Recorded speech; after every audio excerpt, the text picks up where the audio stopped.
नमस्कार, आप देख रहे हैं बहस बिहार की और आपके साथ मैं हूं विवेक। पीछे लिखा है शराब की शिकायत करेंगे तो पीटोगे। यह सवाल उन पुलिस वालों से है जिसने युवक की पिटाई इसलिए कर दी क्योंकि वो शराब के सबूत लेकर थाने पहुंचा था। बिहार में मुख्यमंत्री, आपको याद होगा, बिहार में मुख्यमंत्री लोगों को जागरूक करने के लिए अभियान चला रहे हैं।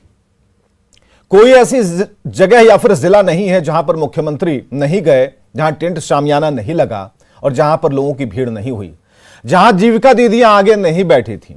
सभी लोग बैठे थे, चुप थे, जिंदाबाद के नारे लग रहे थे और मुख्यमंत्री अपनी तरफ से अपील कर रहे थे, एक बढ़िया कोशिश कर रहे थे कि अगर शराब पियोगे तो मरोगे। लेकिन शराब तस्करों की अगर शिकायत करोगे तो पिटोगे, ये बातें उन्होंने नहीं कही थी। उन्होंने कहा था कि अगर कहीं कोई शराब पीता, बेचता, तस्करी करता नजर आता है तो आप लोग अपने कर्तव्यों का पालन कीजिए, बताइए। लेकिन होता क्या है कि जब फोन घुमा दिया जाता है थाने में, तो थाने से ही उस व्यक्ति को पता चल जाता है कि आपकी शिकायत फला ने कर दी है। इसके बाद वो युवक शराब की बोतल लेकर थाने पहुंचता है, वीडियो बनाता है। लेकिन आजकल के जमाने में सोशल मीडिया पर सवालों के घेरे में फंसते हुए फोटो कौन खिंचवाना चाहता है? शायद कोई नहीं। इसलिए उस युवक की पिटाई कर दी गई। युवक ने कहा कि मार क्यों रहे हो, गोली मार दो। लेकिन किसकी हिम्मत की बिहार में गोली मार दे किसी को?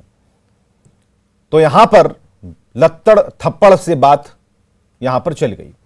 लेकिन सवाल आज भी मौजूद है। सवाल यह है कि जिन अधिकारियों के ऊपर पूरी जिम्मेदारी थी इस वीडियो के वायरल होने के बाद इस पर कार्रवाई करने की, उसे मीडिया ने जगाया। हर तरफ खबर यह थी। हम सवाल यह पूछने बैठे हैं कि क्या बिहार में आपकी जो जागरूकता है, सरकार की जो जागरूकता है, उस अभियान से कुछ पढ़े लिखे अच्छे युवक अगर जुड़ते हैं, बताते हैं, शिकायत करते हैं, तो आपकी पुलिस डंडे बरसाएगी? नहीं बरसाना चाहिए, और अगर बरसाएगी तो न्याय भी मिलना चाहिए। हमारे साथ सभी लोग मौजूद हैं। सीधे हम डिबेट पर आते हैं। कोई रिपोर्ट नहीं चलाएंगे क्योंकि रिपोर्ट आपने देखी है, रिपोर्ट बासी हो चुकी है। तो बासी खाने की आदत बिहारियों को नहीं है, ताजा खाते हैं। आरजेडी से शक्ति सिंह यादव हमारे साथ मौजूद हैं। बहुत बहुत स्वागत है शक्ति सिंह यादव जी। बीजेपी से संतोष पाठक जी का स्वागत है। जेडीयू से अभिषेक झा जी का स्वागत है और वरिष्ठ पत्रकार डॉक्टर संजय कुमार हमारे साथ मौजूद हैं। अभिषेक झा, जो दरभंगा से जो खबर आई उसमें अब पुलिस की तरफ से एक बयान आया है। पहले उस बयान को रख देते हैं और उसके बाद ये जो चीजें चल रही हैं उस पर हम चर्चा भी कर लेंगे। पहले इस नए बयान को सामने रख रहे हैं। पहले वह युवक थाने पर एक बार पहले और आया था और आकर थाने पर कुछ अभद्र व्यवहार किया गया उसके द्वारा थाना के पदाधिकारियों के साथ। एक महिला सब इंस्पेक्टर थी, उनके साथ कुछ बदतमीजी की गई। उसके बाद वो वहाँ से भाग के चला गया बाहर और फिर 5-10 मिनट के बाद वो बोतल के साथ आया और वो वीडियो बनाना शुरू किया, जिसमें उसने एक व्यक्ति के ऊपर एलिगेशन लगाया, साथ में पुलिस के ऊपर भी एलिगेशंस लगाए, चौकीदार के ऊपर एलिगेशन लगाया। रह गई बात कि शराब इसके पास से कहाँ से आया और क्या आया। लेकिन जो प्राइमा फेसी एलिगेशंस थे गोविंद के खिलाफ वो सत्य नहीं पाए गए। जो एलिगेशन पुलिस के खिलाफ थे कि मारपीट किया गया, तो मारपीट की भी कोई घटना नहीं हुई है वहाँ पे। वो मैंने बताया कि वीडियो से पहले एक बार और थाने पर आकर उसने बदतमीज़ी की थी। दोबारा आकर जब वीडियो बना रहा था तो फिर कुछ बोल रहे थे वो, तो उसको मोबाइल छीनने के लिए जो भी थोड़ा बहुत बल प्रयोग करना पड़ा पुलिस को, वो किया है। मारपीट उनके साथ नहीं की गई है। उनके द्वारा स्वयं थाना पर ये लिख कर दिया भी गया है कि हमारे द्वारा कोई मारपीट नहीं की गई है। और कल हमारी बात भी हुई उनसे शाम में, जब डीएसपी साहब वहाँ से बयान लेकर गए तो फ़ोन भी किए थे अमरजीत हमको। दरभंगा एसएसपी अवकाश कुमार, उनसे भी कई सवाल हैं। वीडियो बनाते समय आप किसी का मोबाइल कैसे छीन लेंगे?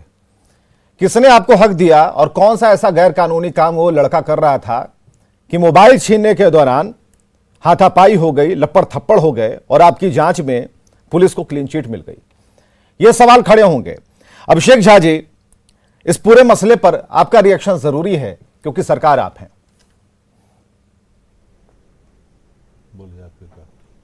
विवेक, आप एक बार सवाल दोहरा देंगे? बीच में आपकी आवाज कट जा रही थी, मैं सुन नहीं पाया। अभिषेक जी, आवाज एकदम बिल्कुल क्लियर है जी? अभी क्लियर आवाज आ रही है। बिल्कुल। शराब की शिकायत करेंगे तो पीटोगे, ये सवाल है। तो इस अंदाज पर जो युवक कह रहा था, पुलिस ने क्या कहा ये आपने सुना। ये रिएक्शन आपसे जानना जरूरी है। एक तरफ जागरूकता अभियान, और जागरूक होकर अगर कोई सामने शिकायत को लेकर आता है तो कैमरा छीन लेंगे, मोबाइल छीन लेंगे, पिटाई कर देंगे। यही होगा बिहार में।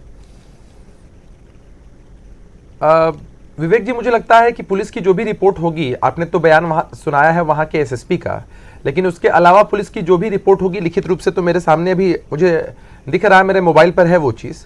जागरूकता फैलाना सरकार का काम है, आम लोगों का भी काम है, और इससे पहले भी कई बार सूचनाएं दी गई हैं, रेड भी हुई है। देखिए, समझने की जरूरत है, आप मुझे पर्याप्त समय दें। अमरजीत यादव नाम का यह व्यक्ति है, जिस व्यक्ति के द्वारा यह आरोप लगाए गए थे किसी गोविंद यादव नाम के व्यक्ति के द्वारा कि वह शराब का कारोबार करता है। देखिए, उससे पहले का जो घटनाक्रम है, पुलिस ने उसकी भी जांच की है। पुलिस ने सभी लोगों से बयान भी लिया है। फर्द बयान में वहां के स्थानीय मुखिया, सरपंच हो या और वार्ड के लोग हों, उन लोगों को भी बुलाकर, या पैक्स के अध्यक्ष हैं, उन सभी लोगों की रिपोर्ट या बयान मेरे सामने है। उन सब लोगों का बयान पुलिस ने बुला करके लिया है। देखिए, जो अमरजीत यादव करके व्यक्ति हैं, वो दिल्ली में रहते थे और दिल्ली से अपने गांव शिफ्ट हो गए अपने परिवार के लोगों के साथ। तो पहले भी ऐसा पाया गया है कि उनके द्वारा इस अमुक व्यक्ति के विषय में कंप्लेन किया गया था और उत्पाद विभाग की टीम के द्वारा भी रेड की गई थी। रेड होने के उपरांत वहां पर कोई तथ्य सामने नहीं पाए गए, लेकिन सूचना तो कोई भी जानकारी के आधार पर कहीं भी दे सकता है। आप भी, मैं भी दे सकते हैं। वहां पुलिस रेड करती है, अगर कुछ तथ्य सामने आते हैं तो कार्रवाई भी सुनिश्चित होती है। उससे पहले भी एसएसपी महोदय ने बताया कि यह घटना घटने से पहले भी वह व्यक्ति थाने पर आता है और बदसलूकी करता है। वहां जो फर्द बयान अगर आप बोले तो मैं पढ़ के सुना पाऊंगा, समय थोड़ा लगेगा, लेकिन वहां के स्थानीय लोगों ने बताया है कि थोड़ा शुभ रहते थे ये व्यक्ति, और गांव के लोगों से भी नहीं पटती थी, और शायद जो इससे पूर्व चुनाव हुए थे, चाहे वो मुखिया का हो या फिर पंचायती राज का किसी भी धड़े का चुनाव हो, उसमें भी बहुत सारी कहासुनी हुई थी। तो प्राइमा फेशिया ऐसा लगता है कि कुछ व्यक्तिगत दिक्कत या समस्या है, उसके आधार पर आरोप लगाया गया। देखिए, आरोप लगाना हर किसी के हाथ में, हम स्वतंत्र हैं। आरोप लगाया गया, पुलिस ने अभी तक जांच की है। प्राइमा फेशिया ऐसा पाया गया है कि जिन व्यक्ति पर आरोप लगाया गया है उनके पास कोई साक्ष्य तथ्य मौजूद नहीं है। इसका यह मतलब नहीं है कि उस व्यक्ति को हमेशा हमेशा के लिए क्लीन चिट दे दी गई है। अब आप एक बात बताइए कि कंप्लेन दर्ज करने का एक तरीका होता है। हमारे पास टोल फ्री नंबर है, हम वहां कंप्लेन कर सकते हैं, थाने में शिकायत कर सकते हैं। अगर थाना प्रभारी ना सुने तो वरीय पदाधिकारियों के पास जा सकते हैं, डीएसपी के पास, एसपी के पास, एसएसपी के पास, आईजी के पास जा सकते हैं। लेकिन वो युवक, आपको आपकी टीवी स्क्रीन पर भी चल रहा है, वो युवक अपने हाथ में शराब की बोतल लेकर के वहां जाते हैं और उसके बाद वीडियो रिकॉर्ड करते हैं। बहुत सारा घटनाक्रम वहां घटता है। मैं विवेक यहाँ पर प्रशासन को डिफेंड करने के लिए, पुलिस को डिफेंड करने के लिए नहीं बैठा हूं। आगे और सघन जब जांच होगी तो ऐसा हो सकता है कि पुलिस या प्रशासन की तरफ से भी कोई चूक हुई हो, तो किसी भी कीमत पर थाने के स्तर से या किसी भी स्तर से चूक हुई होगी तो किसी को बख्शा नहीं जाएगा। लेकिन प्राइमा फेशिया जो चीजें दिख रही हैं कि जिस तरह से शराब की बोतल लेकर के आया गया है, और अगर जिस व्यक्ति पर आरोप लगा है उस व्यक्ति के खिलाफ साक्ष्य नहीं मिले हैं, तो ये तो जांच का विषय बहुत बड़ा है ही ना, कि आखिर ये शराब की बोतल दिख रही है तो ये शराब की बोतल आई कहां से। अब एक और महत्वपूर्ण पहलू ये है कि जिन व्यक्ति ने कंप्लेन किया है, अमरजीत यादव ने, कंप्लीट 5 मिनट व्यक्तियों का नाम लिया है गवाह के रूप में कि ये दो व्यक्ति जानते हैं। अभिषेक जी कि आप हमें बोलने देंगे, आपने जो बातें कही, अब शक्ति सिंह यादव जी की बारी, क्योंकि विपक्ष का भी चश्मा उसे देखना जरूरी है।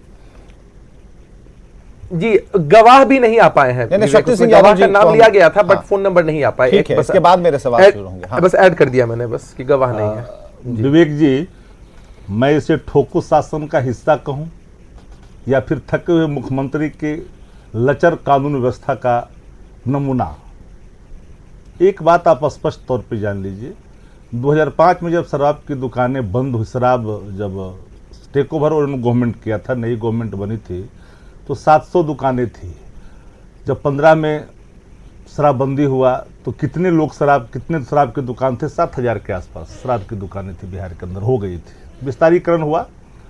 अब सवाल जो आप सामने फर्स्ट प्राइम फेसी की जो चर्चा दरभंगा के एसपी ने जो की है आपकी स्क्रीन पे, तो हम जानना चाहते हैं कि which type of prime facie, कैसा, क्या जिस लड़के ने आपके समक्ष जो प्रस्तुत किया साक्ष्य, या ये गलत है, या पहले इस तरह की हरकतें की थी तो उस पर क्या आपने कोई पुलिस ने एफआईआर किया उस लड़के पे? लेकिन अगर अपने तंत्रों को बचाने के लिए, अराजक स्थिति से निकलने के लिए, जो तंत्र स्वयं शराब माफियों से मिला हुआ है, कहते कहते व्यक्ति जब थक जाता है तो स्वयं साबुत लेकर करके थाने तक पहुंचता है और शासन उसे ही कटघरे में खड़ा करती है। सवाल वो नहीं है कि शासन जब आखिर नहीं सुन रहा था तब, इसे किसी प्रकार का किसी से दुराग्रह का सवाल नहीं है। और मैं किसी को यहाँ पर ये नहीं कह सकता, लेकिन जो पूरी बिहार की हालात है कि एक शराब जो बंदी कानून है एक पैरेलल इकोनॉमी का हिस्सा है, जिसमें शासन की बड़ी भूमिका है। जो रपटे आई है जो बिहार के अंदर में कि लगभग 25,000 करोड़ पैरेलल इकोनॉमी है बिहार के अंदर में शराबबंदी की आड़ में, और उसमें हम नहीं, एक एक साक्ष्य आपके स्क्रीन पर विगत कई वर्षों से साक्ष्य के रूप में आज भी दस्तावेज हैं कि जो लोग बड़े लोग हैं, जो बड़े शराब के तस्कर हैं, उन तक शासन की पकड़ पहुंचने से डरती है, क्योंकि वो रसूखदार लोग हैं। कोई सरकार में शामिल है, कोई सरकार का पद पर बैठा है, कोई उसका रिश्तेदार है, जहां पर बड़े पकड़े जाते हैं लेकिन टेक ओवर नहीं होता है, वो सील उसके मकान को नहीं की जाती है। मैं 2, 3, 4 नहीं, मैं सैकड़ों उदाहरण कहूं तो मैं आपके समक्ष केस वाई नंबर के साथ थाने वाई बता सकता हूं, गेट वाई हार्ट, कि इन इलाकों में FIR दर्ज होने के बाद बड़े तस्कर के खिलाफ शासन कार्रवाई करने के बजाय उसी पर जबरन कई मामले उस पर डाल दिए, इसलिए कि शासन के बिना मर्जी से एक शराब का कतरा बिहार के अंदर में नहीं घुसता। पटना राजधानी में अगर शराब की बड़ी खेपें पकड़ी जाती है तो आखिर आया आसमान से तो नहीं आया, क्योंकि आसमान में तो ड्रोन चल रहा है, हेलीकॉप्टर से हो रहा है। आप इतने बड़े अधिकारी एक्साइज के, इस पर तो आना चाहिए था, एक्साइज मिनिस्टर का कमेंट आना चाहिए था, इन्वेस्टिगेशन की पूरी रपटे मंगवानी चाहिए थी कि 2-3 दिन से चल रहा है बासी खबर, आपने देखा हार फार करके न्यूज 18 ने इन चीजों को बिहार की जनता के सामने रखा कि आखिर ये कौन सा कानून है इस राज्य के अंदर में, जो कल तक हम लोग जिस दूसरे राज्य के मॉडल के रूप में एडॉप्ट करने की जो दबाव झेल रही है सरकार, थकी हुई सरकार, क्या उसका मैं हिस्सा मानूं, वो नमूना मानूं, या एक मानूं कि प्रथम जो रिहर्सल है वो दिखाई जा रही है आपके स्क्रीन पे। मैं इन बातों को थोड़ी सी आगे बढ़ा कर कहना चाहता हूं। सिर्फ दरभंगा नहीं, मुजफ्फरपुर बड़े डिस्ट्रीब्यूटर जब माननीय मुख्यमंत्री जी को गुलदस्ता देगा तो क्या होगा, एक अन्य मार्ग में शराब माफिया जाकर के फोटो खिंचाएगा तो क्या होगा, बड़े पदाधिकारी जब शराब के तस्करी में लिप्त होंगे और उसके चलते एक्साइज सुपरिटेंडेंट का ट्रांसफर कर दिया जाएगा, जब उससे ही बात नहीं बनेगी तो एक्साइज के प्रधान महासचिव को, प्रधान सचिव को ही अलग कर दिया जाएगा। तो आप बता सकते हैं कि एक कानून, शराबबंदी कानून एक पैरेलल इकोनॉमी बिहार के अंदर में है। ठीक है, बैठे हैं यहाँ पर संजय, ठीक है, हमारे डॉक्टर साहब के पास आएंगे। अभिषेक जी जवाब दीजिए। ठीक है, आपको जहां पर कोई दिक्कत है, पहला सवाल तो यही जो शक्ति सिंह यादव जी ने कहा कि भाई अगर वो लड़का इतना ही बदमाश था तो उसके ऊपर मामले क्यों नहीं दर्ज किए गए, वहीं से शुरू कीजिए अभिषेक जी। जी एक बार दोहरा दीजिए। नहीं, हमारा ये कहना है कि इससे पहले क्यों नहीं बताया गया, अगर लड़का इतना ही बदमाश था, कुरफाती था, थाने में आकर इतना हो हंगामा करता था, तो अभी तक कोई शिकायत या फिर कोई ऐसा मामला उसके ऊपर क्यों दर्ज नहीं किया गया। आज जरूर बयानों में ये कह रही है पुलिस कि इसके पहले भी मामले थे। कौन से मामले चल रहे थे, ये भी बताना चाहिए। एक देखिए, एक लिखित रिपोर्ट भी मेरे पास है, पुलिस डिपार्टमेंट की यह रिपोर्ट है, आप लोग से भी कहिएगा तो शेयर करूंगा। उसमें यह बात है कि अमरजीत यादव जो कंप्लेनेंट है, जिस लड़के की हम लोग चर्चा कर रहे हैं और जिनके खिलाफ उन्होंने आरोप लगाए थे, गोविंद यादव, उनके घर पर पहले भी रेड हो चुकी है एक्साइज डिपार्टमेंट के द्वारा और पुलिस डिपार्टमेंट के द्वारा, इनकी ही दी हुई सूचना के आधार पर। तो उस पर वहां पर कुछ तथ्य और साक्ष्य सामने नहीं आए थे। और यह जो एसएसपी महोदय ने बयान दिया है, यह जो घटना घटी है रिकॉर्डिंग की, उससे चंद मिनट पूर्व या चंद घंटे पूर्व की बात है, तो वो सेमी डेट। यहां पर आप अभिषेक एक बात गौर कर रहे हैं क्या, ये लड़का ये भी कह रहा है कि इसकी सूचना देने के बाद कहीं से जहां सूचना देता है वहीं से बातें लीक भी हो जा रही हैं, और हो सकता है ये मिली भगत की बात है, बिल्कुल आप इसको मान सकते हैं, क्योंकि ये पूरा मसला ऐसे ही सिद्ध नहीं होगा। आप जहां सूचना दे रहे हैं, उस जिस जगह पर दे रहे हैं उस जगह से कॉल आ जा रही है कि भाई वहां से हट जाइए, ऐसा भी तो हो सकता है। इस पर क्यों नहीं विमर्श कर रहे हैं? देखिए, अगर उस लड़के ने सूचना दी और वहां से सूचना उस तस्कर को पहुंच गई, तब तो वो क्यों रहेगा वहां पर, और इससे पहले अगर सूचना दी गई वहां पर कोई क्यों रखेगा इस तरह से? आपने ठीक कहा विवेक जी, आपने एकदम ठीक कहा। प्राइमा फेशिया, मैंने कहा ना कि प्राइमा फेशिया ये चीजें आई हैं, फाइनल रिजल्ट नहीं आया है। आप जिस बात की, जिस संभावना का आप जिक्र कर रहे हैं, वो संभावना बेशक हो सकती है। अब ऐसे समझिए कि सरकार की तरफ से टोल फ्री नंबर जारी किया गया है, वहां पर आप सूचना दे सकते हैं, लेकिन ये जो संभावना आप कह रहे हैं वो संभावना हो सकती है कि आपने अगर अमुक थाने में दिया और थाने से ही किसी की मंशा अगर गलत है, किसी की मिली भगत है, तो ऐसे लोग इंफॉर्मेशन को पास कर देते हैं। ठीक है, तो उसी बाबत मैंने कहा ना कि अगर इस तरह की चीजें हो रही हैं तो कानून को अपने हाथ में लेने के बजाय, लेकिन यहाँ एसएसपी महोदय की बात से हम संतुष्ट नहीं है। एसएसपी ने जो कहा वो बिल्कुल इस बात को कहीं उन्होंने नोटिस किया ही नहीं। उन्होंने साफ तौर पर कहीं नहीं कहा कि युवक ने चौकीदार पर भी आरोप लगाए कि चौकीदार को खबर देते हैं तो चौकीदार ही उस बात को लीक कर देता है। ये बराबर ये युवक कह रहा है, लेकिन इस पर कहीं कोई टिप्पणी नहीं आई। संतोष पाठक जी हमारे साथ मौजूद हैं। कई बार बीजेपी से इस संदर्भ में आवाजें आती रही हैं कि आदेश बढ़िया है लेकिन व्यवस्थाएं बढ़िया नहीं है, जगाने का काम किया जा रहा है लेकिन मॉस्किटो काट रहे हैं। हमें जरा बताइए, मॉर्टिन कॉइल की व्यवस्था होगी वहां पर? कोई कॉइल जलाया जाएगा? देखिए विवेक जी, शराबबंदी कानून के पीछे जो मंशा थी हमारी, वो ये थी कि समाज के अंदर से ही इस प्रकार का दृष्टिकोण विकसित हो रहा था कि शराब जो है समाज में एक प्रिविलेंट विषय होता जा रहा है, इसको जितना जल्दी बंद किया जाए उतना समाज के लिए अच्छा होगा। इसलिए जनता के मैंडेट के बाद नीतीश कुमार जी ने पूरे बिहार में शराबबंदी की थी। विषय मंशा का है कि हमारी मंशा अच्छी थी कि नहीं थी। उसके बाद उसके इम्प्लीमेंटेशन के पार्ट पर जब आते हैं तो स्वाभाविक तौर पर ये सब लोग मानता है कि बिहार में शराबबंदी है जो कानून है उसमें कुछ कमियां हैं और उसको सुधारे जाने की आवश्यकता है। दूसरा, विजिलेंस के रूप में सरकार ने ही कुछ दिनों पहले एक कानून बनाया था कि अगर आपको ये जानकारी लगे कि कहीं पर भी समाज की बिक्री हो रही है या शराब की तस्करी हो रही है, उसकी जानकारी आप सरकार को दे सकते हैं। उसका टोल फ्री नंबर भी हम लोगों ने जारी किया था। तो हमारी मंशा ये है कि बिहार में शराब की बिक्री ना हो और लोगों तक, जो सामान्य जो लोग दारू पी रहे हैं उनके तक शराब की खेपें न पहुंचे। हमारी मंशा बिल्कुल स्पष्ट है। इस खबर पर बीजेपी की मंशा क्या है ये बताइए। कुछ कमियों की इस खबर पर और एसएसपी साहब ने जो बयान दिया उस पर बीजेपी क्या कहना चाहिए? और उसको रोके जाने का भी प्रयास हम लोग कर रहे हैं। जैसा शक्ति जी ने एक बात कही अभी कि बड़े मात्रा में शराब की खेपें बिहार में पकड़ी जा रही हैं। आखिर सरकार तत्पर है तभी तो सरकार शराब की जो खेपें हैं वो पकड़ी जा रही हैं। हम प्रयास जरूर कर रहे हैं विवेक जी, लेकिन समाज राजधानी में क्यों पकड़ी जा रही है सर? एक प्रकार से कह सकते हैं कि जिस प्रकार क्यों पकड़ी जा रही है? बॉर्डर लाइन सील क्यों नहीं कर रहे हैं? नहीं मिल रहा है। आप पकड़ रहे हैं। क्या कर रहा हूं विवेक जी, मैं ये कह रहा हूं कि हम लोग उसके लिए प्रयास जरूर कर रहे हैं। नहीं, आपकी मच्छरदानी में ही छेद है भाई, इस बात को मानिए। सरकार की मच्छरदानी जो है वही छेद है और मच्छर घुस रहे हैं। तो हम तो कह ही रहे हैं कि इसको ठीक से इंप्लीमेंट करने की कोशिश हम लोग पूरी तरीके से प्रयासरत हैं कि इसको जितना जल्दी हो उतना जल्दी अच्छा किया जाए, लेकिन कुछ कमियां हैं उसको स्वीकारने में। चलिए, सरकार इस कमी को देखिए। हमारे साथ डॉक्टर संजय कुमार, उसके बाद शक्ति जी से एक बाइट लेकर के हम इसे कंक्लूड करेंगे। डॉक्टर संजय कुमार, विषय सुधारने का है, मंशा का है विवेक जी। हमारी मंशा बिल्कुल स्पष्ट है। मंशा तो क्या है वो दिख रहा है, दरभंगा में दिख गया पुलिस वालों की मंशा। डॉक्टर संजय कुमार जी।